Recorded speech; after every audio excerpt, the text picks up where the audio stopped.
Last week I told you, I started out, told a story about my kind of history and how I pastored a little church that I managed to, under my amazing leadership, take from 50 in average attendance to 75 and then to 25, and then got to spend 3 and a half years in the middle of that, and then went to a church in Philly and got fired as an assistant pastor. And I was telling you that story and then about the church plant and everything, and ended up here, in case you didn't know the end of the story. And afterwards, there were a couple people who know me pretty well, know me for a long time, and they go, "Hey, you didn't talk about under the table. You didn't tell the under the table story." And I was like, "Yeah, probably. Well, maybe I should try that this week." So let me tell you the under the table story.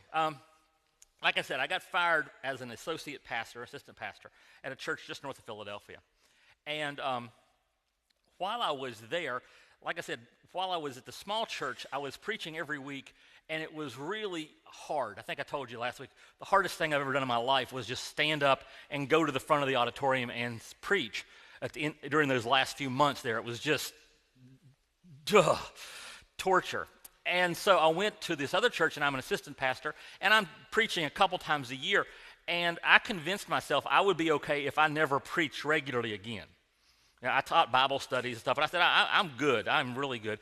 And so when they told me that they no longer wanted my services, they gave me some time to look for another job, and I was exclusively looking for assistant pastor positions. I wasn't looking for anything where I would be the lead speaker, anywhere. And actually, the churches that I would contact would ask for a tape and then call me back and say, "Are you sure you don't want to be a lead pastor?" I said, "Yeah, I am done. I am done with that." Well, during the phase when I was fired but still there was the senior pastor of that church I was at. He had a family. His sister got cancer, and he took a little sabbatical, and I ended up speaking for, I think, 5 or 6 consecutive weeks. And I liked it a whole lot. And it was like it kind of relit the whole fire in me to want to be a preacher, to be somebody who does this on a weekly basis. And during that time frame, there was a church in the area where we lived, just a few miles from our house, that was medium-sized church, good history, was looking for a pastor. And one of their committee, when you're looking for a pastor, you form what's called a search committee, and the search committee goes, and a member of the search committee showed up one Sunday to our church and heard me speak and said, "This guy might be possible." And so their committee contacted me. I started meeting with their committee. My time at the other church ended, and they invited me to speak, and we went and spoke. I went and spoke there a few times at this church, and things are going good. I'm speaking. They have 2 services, one contemporary service, one traditional. It's going well. Matter of fact, I spoke there on a Sunday morning, and they had me before the service, they set me up in the pastor's office. There's nobody has that job, so the office is empty. They said, "Why don't you just put your stuff in there, and you can do that." So after the second service, I went into that office to get my stuff, and I came out, and I'm carrying my briefcase, and one of the members of the search committee sees me come out the door, and he looks at another member of the committee and says, "Don't you like the look of that, him coming out of that office?" I'm going, "This is going to work. This is good. This is really good. This is happening." Committees everything is just going smooth. And so I spoke at that church on that particular Sunday, and I believe they met on Tuesday of that next Tuesday. And about 11 o'clock, I get a phone call. It's the chairman of the committee. He said, "Steve, first off, the committee loves you. We love you. But we've been talking to the people of the church. Most of them love you." Emphasis on the word most. There are some people who your style doesn't fit with what they want in a pastor. There are people who don't like different things about your education, things like that. And Steve, we could go forward and we could bring you up as a candidate and we could make it an official thing and you could speak again and we could vote on it and everything else. But Steve, it's going to be putting you through hell and you're going to lose. And we don't want to put that on you or your family. So we are ending discussions with you about this position right now. And at that point in time, I was talking to a grand total of one church, that one. I have a wife 3 kids, a dog, a mortgage, a car payment or 2, no job, no opportunities, and we live 9 hours from our families because we had to move. When we moved up there, it was 9 hours from both our families, whichever way you went. When the conversation ended, this was not on purpose. I didn't say I should do this. When the conversation ended, I realized I was in my dining room, laying under the dining room table in the fetal position. Cause I was as completely hopeless as I have ever been in my life. I have nobody I'm talking to. There is nothing on the horizon. There is nothing. Last week we started a series called Unstuck, and we were talking about last week about sort of general stuckness. When there's things just not going well. And all of us hit that. There are other kinds of stuck. Sometimes you get emotionally stuck. Something happened in your past and you can't get past it. Either you need to forgive somebody, you need to reconcile with God. There's something you're stuck. We're going to talk about that in a couple weeks. Sometimes, by the way, you can get stuck because something goes right. You get a big win, and you're stuck next, so you don't know what to do next. Or you're discouraged because you don't think it can ever happen again. Or maybe you get back from a deployment, and you made it through a really good deployment, and now you're like, what's next? Or you get this promotion, and you're like, what's next? And you get stuck. But the granddaddy of stuck is under the table stuck. It is when you are in a situation where you do not see a path out, where it seems like life has dealt you nothing but bad cards, and there is an obstacle in front of you that you can't see around, you can't see through, you can't see over, and you can't think of any way out of this one. I'm figuring that some of you have, at points in your life, been under the table stuck. I'm guessing in a room this big, there are some of you right now that are under the table stuck. And if you want to turn on your Bible to John chapter 11. We're going to be looking at a couple ladies who are under the table stuck. They cannot see anything in front of them. They are stuck. And if you've already turned to John chapter 11, what's the heading on that? If you've got a Bible, it's got little headings on it. I hate those. Raising Lazarus. It's like titling a detective book, The Butler Did It. I mean, come on. No suspense, no mystery, come on. Anyway, that's just a pet peeve. Let's go ahead and start reading, and we're going to hopefully learn a few things. Starting in verse 1. A man named Lazarus was sick. He lived in Bethany with his sisters Mary and Martha. This was the Mary who later poured the expensive perfume on the Lord's feet and wiped them with her hair. Her brother Lazarus was sick, so the 2 sisters sent a message to Jesus telling them, Lord, your dear friend is very sick. When I say your dear friend, what that means is he was their dear friend. There was a guy a few years ago who wrote a book called God's Favorite Place on Earth. And his premise was that Jesus, who's the Son of God, when he was on earth, his favorite place to be on earth was in Lazarus, Mary, and Martha's house. That was where he went when he was troubled. You ever anybody have a friend like that? This was Jesus' friends. He had his disciples, his followers. These were his friends. These are the people he hung out with. And now, Lazarus is very sick. Verse 4, but when Jesus heard about this, he said, Lazarus' sickness will not end in death. No, it happened for the glory of God, so that the Son of God will receive glory from this. So although Jesus loved Mary, Martha, and Lazarus, he stayed where he was for the next 2 days. Finally, he said to his disciples, let's go back to Judea. Now, the disciples have a little bit of drama here. Let's skip on over that to get to verse 17. When Jesus arrived in Bethany, he was told that Lazarus had already been in his grave for 4 days. Ouch. Now, let me tell you a myth that some of you have.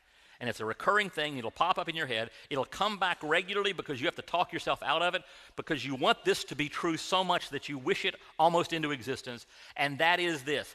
If I keep a close enough relationship with God, if I can keep my relationship with him tight enough, really, really bad things will never happen to me. There'll be the life bad things. Sure, the stuff that's just part of life, taxes and flat tires, that stuff. But the really, really, really, really, really bad things will be kept at bay if I stay close enough with God.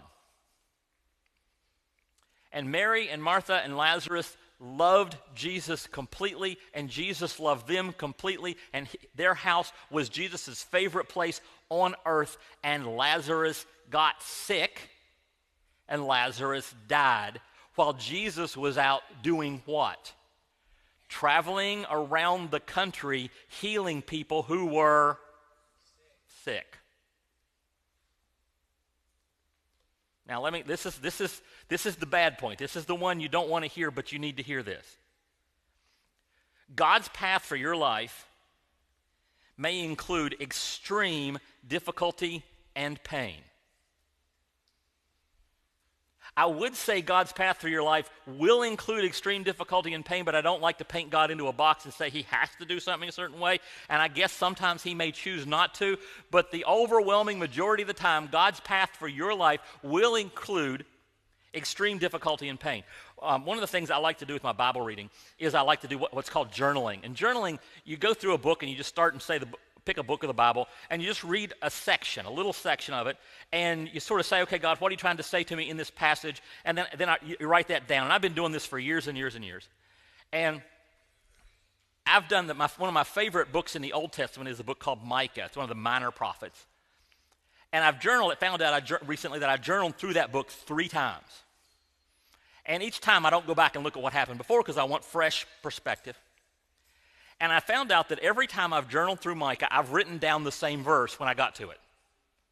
And it's an obscure verse that you've never heard of. It's Micah chapter 4, verse 10, and it's just what it says. It says, "Writhe and cry out, daughter Zion, like a woman in labor, for now you will leave the city and camp in the open fields." And the next 2 lines are the ones that hit me. "You will go to Babylon, there you will be rescued. There the Lord will redeem you from the grasp of your enemies." Now, for those of you who know, where's Babylon? Modern day, it's Iraq. Their day, Babylon was the country that was going to come into Israel and destroy them and take a bunch of them away into captivity. It is the worst place on earth for anybody who's an Israelite. It's the place you don't want to go, not even on vacation. It's not even a nice place to visit. It is the pits. It is the bottom. It is the most painful place on earth. And what's it say? It says, you will go to Babylon, and there you'll be rescued.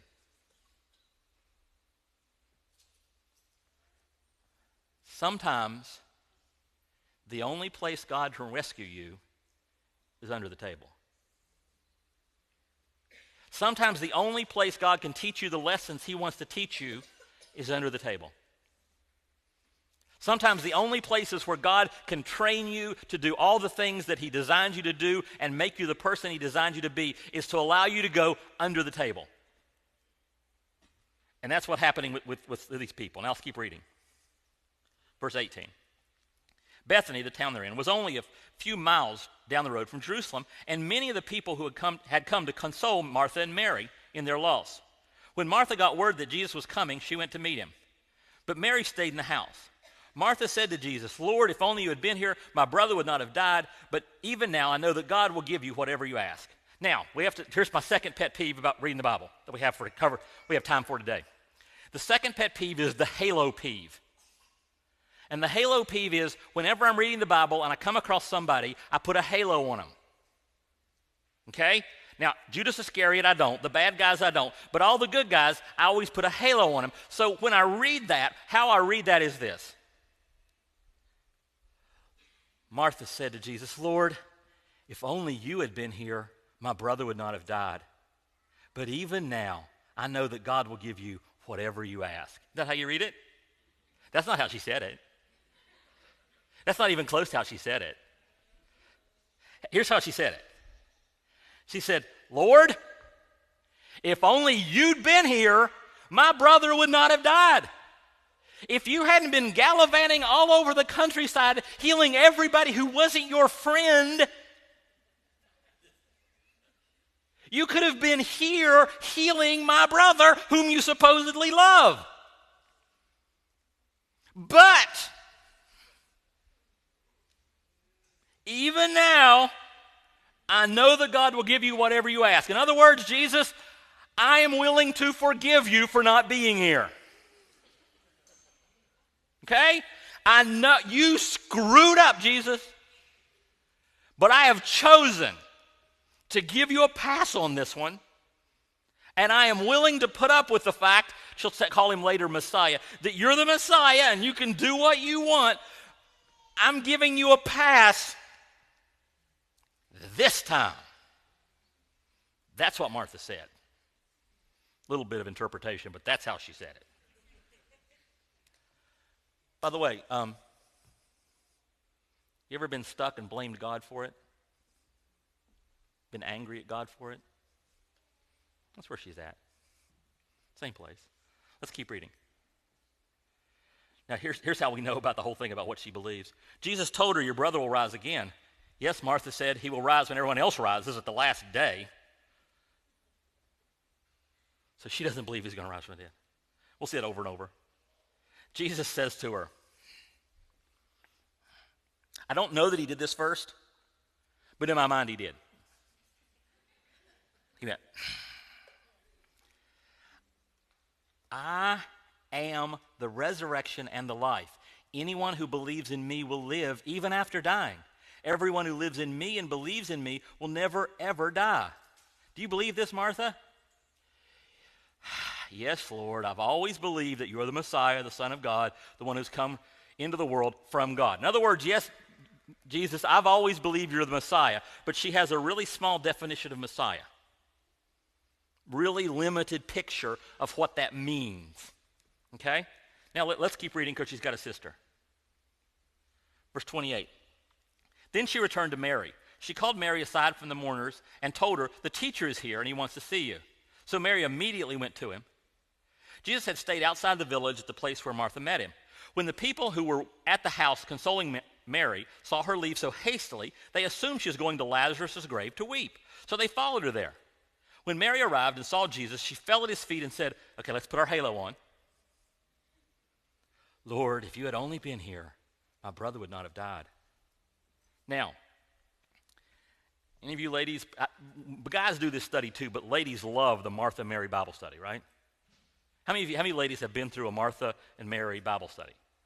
Raise your hand if you haven't, because it makes me look stupid if nobody's done this. Okay? They love it because Mary and Martha are two different style people, right? Martha's the doer, right? Martha just does. And I can relate because I'm more of a doer. And so when Martha is confronted with Jesus and Jesus doesn't get there in time, Martha is, there's a French word, pissed off because Jesus didn't do what he was supposed to do. And as a doer, you get mad at anybody who doesn't do what you expected them to do. So Martha was angry. Mary's not a doer. Mary's an emotional person. Mary's a feeler. So Mary falls at Jesus' feet, and she's not mad. She's hurt. She's confused. She's despondent. She's depressed. She doesn't understand. Jesus was supposed to do this. If Jesus loves me, he'll do this. He didn't do this. She doesn't understand. She's crushed because Jesus didn't do what she expected. She's laying at his feet, depressed. And I guess anybody here, have there any times when God didn't do what you thought he should do? You got stuck and you got depressed and doubted emotionally? Maybe. Now, this is where it gets really interesting. When Jesus saw her, verse 33, saw her weeping and saw the other people wailing with her, a deep anger welled up within him, and he was deeply troubled. Now, a lot of your translations don't say angry, but I checked, and that's what it means. It means Jesus was mad. Jesus was upset. I think just a lot of translations just say he was really, really troubled. But the way that he's troubled is he's mad. It's his turn to be pissed off. Where have you put him? He asked them. They told him, Lord, come and see. Then Jesus wept. Now you got a quandary, don't you? Jesus is ticked off. Jesus is crying. Why? You ever had complicated emotions? Yeah, for some reason we want Jesus' emotions to be really simple and easy. Jesus was human just in the way that we are human, so his emotions were very, very complicated, and there are two things going on here. One of them, have you ever tried to teach a child something? Let's say it's a really difficult lesson like, you should brush your teeth before you go to bed. Something complicated, something, life-changing like that. And it's like, I want you to, so you lecture them, you instruct them, you patiently teach them. Brush your teeth before you go to bed. You get them a T-shirt that says, brush your teeth before you go to bed. You put up posters in their bedroom that say, don't forget to brush your teeth. You walk them through the process. You show them videos of cavities. You do everything. And you go in to kiss your child goodnight, and you ask the question, did you brush your teeth? If I said yes, would you believe me? Well, now that I'm close enough to smell your breath, the answer would be no. What does that make you? Angry. Angry. Jesus, for the past few years, has been patiently explaining, especially to Mary and Martha, who he really is. He has been in their house. Mary's been sitting at his feet, listening to him teach her how to brush her teeth. And now he gets there, and she hasn't brushed her teeth, and she hasn't washed her face, and she hasn't even put on her pajamas. And he is mad because he explained it very clearly, and they didn't get it. Matter of fact, the only other time in the Bible it says that Jesus wept is in Luke 19:41 and 42. It says, as Jesus approached, he saw Jerusalem, the city of Jerusalem, he wept for it, saying, if you knew this day what would bring peace, but now it's hidden from your eyes. In other words, he's weeping because they don't get it, and he sees the pain that's caused by it. But the very next thing he does is he goes into the temple, and he tears the place up because he's so mad at them for not getting it. So to start with, he's mad at them because they don't get it. But he also, I believe this. Now, you may disagree with me. I believe this first part you can't disagree with me on, but the second part you can. The first part, no, there are certain things that are just established doctrine of the church.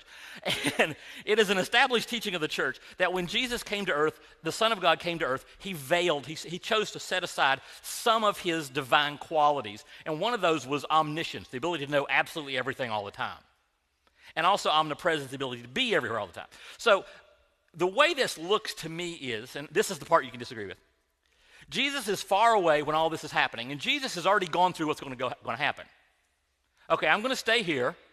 Lazarus is going to die. There's all these people that are having trouble understanding who I am, and I'm going to come back, and I'm going to raise Lazarus from the dead, and we're going to have a party, and they're going to know who I am. And he gets back, and Mary is crushed at his feet. And he's mad at her because you were supposed to know what's going on, and you didn't. But he also feels all the pain that she has, all the pain that's unnecessary, all the pain that comes from not understanding him, from missing some key points of who he is. And he is also in pain, and so he cries with her. And he weeps with Mary, and he weeps with Martha. Even though they shouldn't have been crying, he does feel their pain. He is right there in the middle of it. And here's the lesson I want you to get from this little section. It's two pieces. It's what Jesus is so unhappy about. God is always with us, point one, and he expects us to trust him. God is always with us, and he expects us to trust him. In Hebrews it says, without faith, it's impossible please God. And in 1 Thessalonians, it kind of addresses this same place. It says, and now, dear brothers and sisters, I want you to know what will happen to believers who have died, so you'll not grieve like people who have no hope. And so he looked around at all these people who were wailing like they had no hope. And he's mad at them for not getting it, and he's sad with them because they're hurting so bad because they don't get it. And he's mad for this nutshell reason. And if he put it back to me in my situation, he would say, Steve, when you were under the table in the fetal position, I was curled up next to you. And what I wanted from you right there was for you to say, I don't know what's going on. I don't see a path out of here, but my God is here with me. He loves me, and he already has the path figured out. And I can't see tomorrow, but I know who's got tomorrow in the palm of his hand. So even though it hurts, even though it's crushing to me and I feel the pain, I know my Redeemer lives. I know he's got my life in the palm of his hand, and I know he's going to bring me out of this to what he has for me.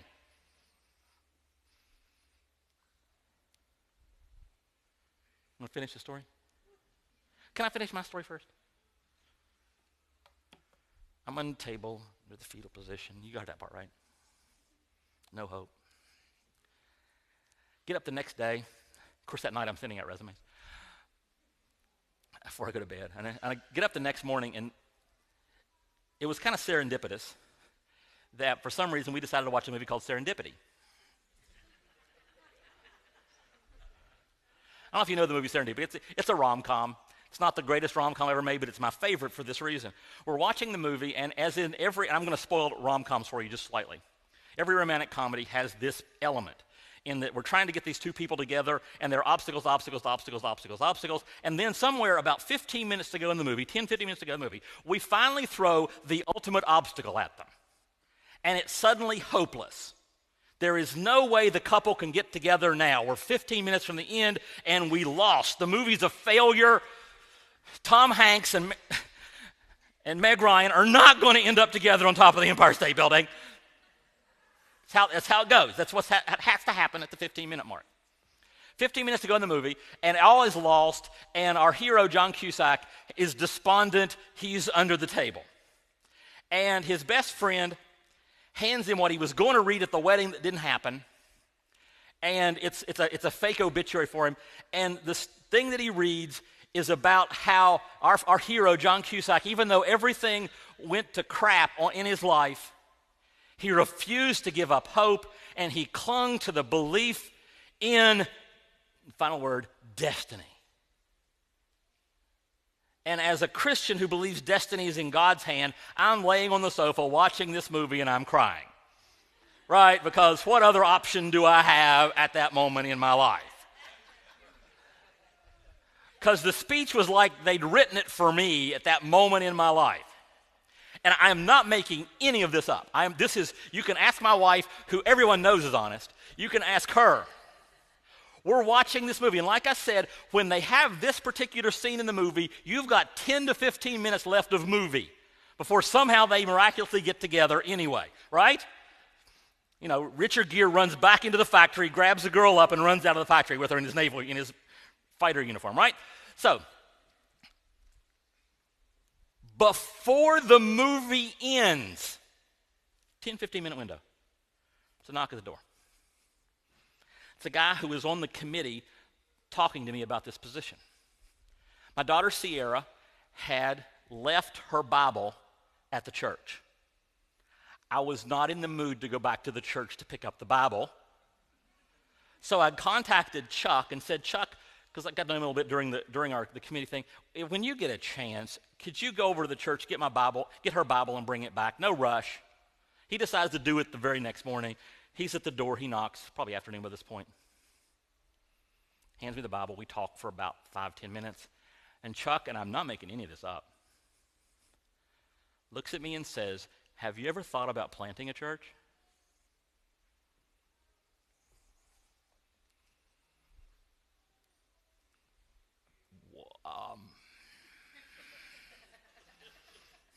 If you're here last week, you know the answer to that question. Now, it took a while for us to get everything worked out, but we ended up, within a few months, planting what would be called Oxford Valley Community Church. And it was like right there. But here's the crucial piece. Let's finish this thing here, because they get their miracle too. Jesus was still angry as he arrived at the tomb. A cave with stone rolled across the entrance. Roll the stone aside, Jesus told them. But Martha, the dead man's sister, protested. Lord, he's been dead for 4 days. The smell will be terrible. This is my favorite verse in the King James translation, because the King James translation said, he stinketh. You just can't top that. You cannot beat that. He stinketh. And the angry Jesus responded, didn't I tell you to brush your teeth? Didn't I tell you that you would see God's glory if you believe? So they rolled the stone aside. Then Jesus looked up to heaven and said, Father, thank you for hearing me. You always hear me, but I said it out loud for the sake of all these people standing here, so that they will finally believe you sent me. Then Jesus shouted, Lazarus, come out! And the dead man came out, his hands and feet bound in grave's clothes, his face wrapped in a headcloth. Jesus told them, unwrap him and let him go. Now, you know how I told you I don't like those headings? How those headings are so... You know what I don't like about there's two things I don't like about the one about Lazarus rises from the dead. Number one, spoiler. Number two, did you notice? It's not what the chapter's about. There are what? It takes Jesus 0.3 seconds to raise him from the dead. There's no descriptions of anything about it. They roll away the stone. Jesus yells 3 words, Lazarus, get out of here. And he walks out and they unwrap him. There's no mention afterwards. It's like this little footnote at the end of the story is, oh, by the way, Lazarus rose from the dead. What's the story about? It's not about raising Lazarus. It's about raising Mary and Martha. It's about raising up their image of God, their expectations of God. It's about raising up what they believe about Jesus Christ. It's about taking Jesus and exalting him in their hearts so that they can finally get it. And here's the thing, they did. And we just went the time where Martha's all cynical and Mary's just crushed and doesn't know who Jesus is, and she's despondent because she doesn't know who Jesus is. And a few chapters later, the guy hinted at earlier, a few chapters later, Jesus is going to be back in his favorite place on earth, and Lazarus is going to be sitting there talking about what it was like to be dead. And Mary and Martha are there, and Mary takes a jar of ointment, the most valuable thing she owns, and she pours it on Jesus' feet in preparation for his burial. And everybody in the room doesn't get it. Nobody's got it but Mary. Mary's pouring it out for his burial, and they're all going, why is she wasting all that money? What's she doing? What in the world? And Jesus goes, she got it. Took her brother rising from the dead, but she got it. Some of you guys still don't got it, but she got it. She has been under the table and she's figured it out. See, it's not about the miracle. It's about maturity and mission. God lets you go under the table because it's the best way to teach you the things he needs to teach you so you can be the person he designed you to be and so you can do the things he designed you to do. It is the only way for you to learn the lessons you need to learn. And so this is the ultimate example of Romans 8:28. We know that in all things, including under the table obstacles and stuckness, God works for the good of those who love him, who have been called according to his purpose. The people who have been called to accomplish in their lives what he designed them to do. And under the table is the only place you learn that. I didn't mention this. I don't know if you caught up with it or not, because it was subtle. Because I tell the story, and it's like, oh, okay, you're under the table and you watch the movie and there's the knock at the door and you plant a church finally, happily ever after. Into the sunset we go on our horses. It's just amazing. And that church died.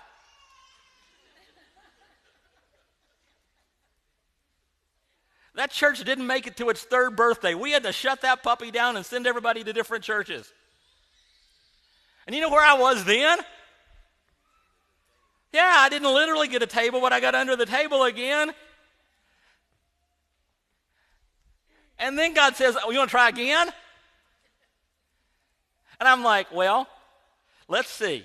My first church, I took from 50 to 25. My second church, I got fired. And the third time out, I failed at church planting. I've got so many options on the table. I can be really picky and choose what I want to do. What, you'll take me? Thank you. Pack the bags, honey, we're moving. But this time,